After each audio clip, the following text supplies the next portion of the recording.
जिस पर हमारा हक ना हो उसे लेने का मन हो, तब महाभारत की शुरुआत होती है। और जिस पर हमारा हक हो और उसे छोड़ देने का मन हो, तब रामायण की शुरुआत होती है। नमस्ते दोस्तों, मेरा नाम है राजकुमार। अगर आपने चैनल सब्सक्राइब नहीं किया तो सब्सक्राइब कर दें, ताकि आगे भी आपको ऐसी जानकारी मिलती रहे। रामायण हमारा पवित्र ग्रंथ है, जिससे हमें काफी सारी ज्ञान की बातें सीखने को मिलती हैं। लेकिन रामायण से हम जिंदगी जीने की कला भी सीख सकते हैं, लाइफ मैनेजमेंट भी सीख सकते हैं। ऐसी लाइफ मैनेजमेंट को सिखाता हुआ आज का ये वीडियो आपके नाम। सीखोगे नहीं तो जीतोगे कैसे? आज बात करेंगे रामायण के 5 प्रमुख पात्रों की, जिससे आप और हम काफी कुछ सीख सकते हैं, जिससे हमारी जिंदगी जिंदगी की जितनी भी मुसीबतें हैं सबके सब आसान हो जाएंगी। आइए बात करते हैं 5 lesson from Ramayana. Lesson number 1। सबसे पहले हम सीखेंगे राजा दशरथ से। राजा दशरथ के दाढ़ी में जब सफेद बाल आया, तभी उन्होंने डिसाइड कर लिया कि उन्हें अपने बड़े बेटे प्रभु श्री राम को अयोध्या का उत्तराधिकारी घोषित करना है। वो समय आ चुका है, सही समय पर सही फैसला उन्होंने ले लिया था। सबसे बड़ी सीख जो राजा दशरथ से मिलती है, जिंदगी में परिस्थिति को देखें, अपनी क्षमता को देखें, भविष्य को देखें, उसके बाद में डिसाइड करें। हम में से बहुत सारे लोग एक पोजीशन से चिपक जाते हैं, मालूम होता है हम उसके लायक अब नहीं रहे, हमारे अंदर इतनी क्षमता नहीं रही, लेकिन तब भी वो मोह में बांध के रखता है। हम वो सत्ता नहीं छोड़ना चाहते, वो कुर्सी नहीं छोड़ना चाहते। जिंदगी में सबसे जरूरी है अपनी क्षमता के अनुसार अपने फ्यूचर का सबसे बड़ा डिसीजन लेना। Lesson number 2।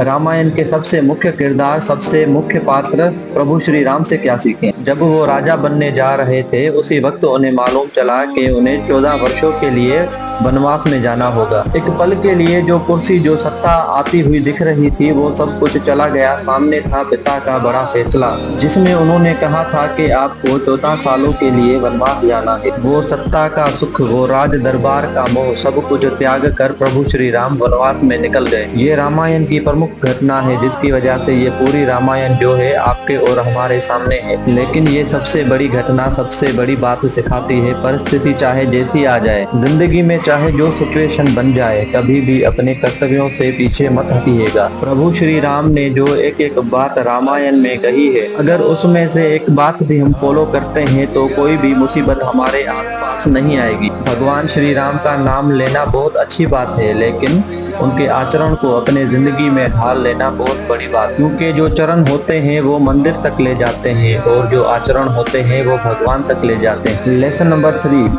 माता सीता से क्या सीखें। जब दासी मंथरा ने कैकेयी को भड़काया और कैकेयी ने राजा दशरथ को जाकर के कहा कि राम को वनवास के लिए भेज दीजिए, तब कहीं भी माता सीता का नाम नहीं था। सीता को भेज दीजिए ऐसा नहीं कहा था, लेकिन माता सीता ने कहा कि वो भी प्रभु श्री राम के साथ वनवास जाना चाहती है, वनवास के लिए परेशान करने के लिए तैयार है। उन्हें बहुत समझाया, परिवार के हर सदस्य ने बार बार कहा कि आप मत जाइए, यहाँ तक के प्रभु श्री राम ने कहा कि आप मत चलिए, आप यहीं रहिए, माता पिता की सेवा कीजिए। लेकिन माता सीता ने कहा कि मेरा पहला कर्तव्य आपके प्रति है, पति के प्रति है, मैं आपके साथ वनवास जरूर जाऊंगी। माता सीता से क्या सीखें। जिंदगी में जो परिस्थितियां विपरीत हो जाएं, तो सबसे पहले तो ये मान लीजिए यही नियति का निर्णय है, और दूसरी सबसे बड़ी बात, अपनी निष्ठा में कहीं कमी मत आने दीजिए। जहाँ वो रानी बनने जा रही थी और अचानक से वनवास सामने आ गया, घबराई नहीं, अपने प्यार को और बढ़ाया, अपनी निष्ठा को और बढ़ाया, और आज हम सभी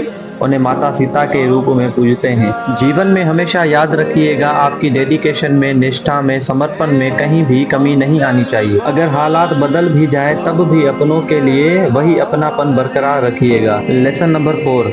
अब बात करेंगे रामायण के उस किरदार की जिनसे प्रभु श्री राम को बहुत लगाव था, बहुत प्यार करते थे, अपने छोटे भाई भरत से, जिनके बारे में मिसाल दी जाती है, भरत मिलाप के किस्से सुनाए जाते हैं। भरत जी जो कि प्रभु श्री राम के सबसे प्यारे भाई थे। जब प्रभु श्री राम को वनवास दिया गया, उस वक्त अपने ननिहाल में थे। जैसे उन्हें मालूम चला कि प्रभु श्री राम राजपाट छोड़ करके जंगल में निकल गए हैं, दौड़ते चले आए और प्रार्थना की कि वापस चलिए, वो राज संभालिए, वो राज्य आपका है, उस पर अधिकार आपका है। प्रभु श्री राम ने मना कर दिया कि पिताजी का निर्णय था, मानना होगा, 14 साल का वनवास मिला है, उसे जीना होगा, आप जाइए और जा कर के संभालिए। तब भरत जी ने वो काम नहीं किया।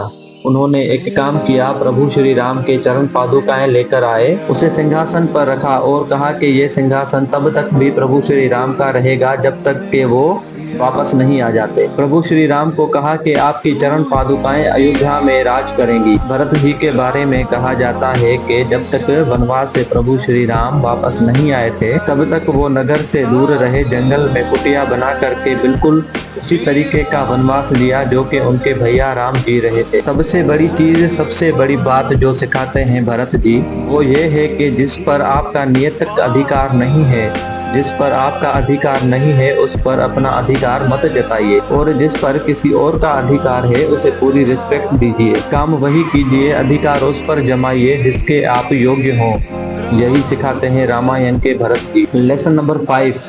अब बात करेंगे उनकी जिनके बिना रामायण अधूरी है। भगवान श्री राम माता सीता के साथ जिन्होंने 14 वर्षों का वनवास बिताया, जिनके जाने की जरूरत ही नहीं थी, लेकिन भैया के साथ चले गए। भैया ने भरत जी को ही अपना प्यारा भाई कहा, उन्हें ही सारा लाड दिया, लेकिन इन्होंने कभी बुरा नहीं माना। प्रभु श्री राम के सबसे बड़े शिष्य लक्ष्मण जी जो सिखाते हैं, हम सभी को सिखाते हैं कि जिंदगी में कभी भी प्रशंसा की चाह में काम मत करना। ये मत सोच करके काम करना कि मेरी तारीफ होगी, क्योंकि प्रभु श्री राम ने तो सारा प्यार, सारा स्नेह भरत जी को दिया था, लेकिन समर्पण की भावना के साथ 14 वर्षों तक जंगलों में भटकते रहे लक्ष्मण जी, जो हमें सिखाते हैं कि नाराज ना होना ये सोचकर कि काम मेरा और नाम किसी और का होता है, क्योंकि घी और रुई सदियों से जलते आ रहे हैं और लोग कहते हैं दिया जल रहा है। लक्ष्मण जी की बात चल रही है तो जाते जाते एक आखिरी लेसन जो इन 5 लेसन से अलग है, रामायण के विलेन की यानी रावण की,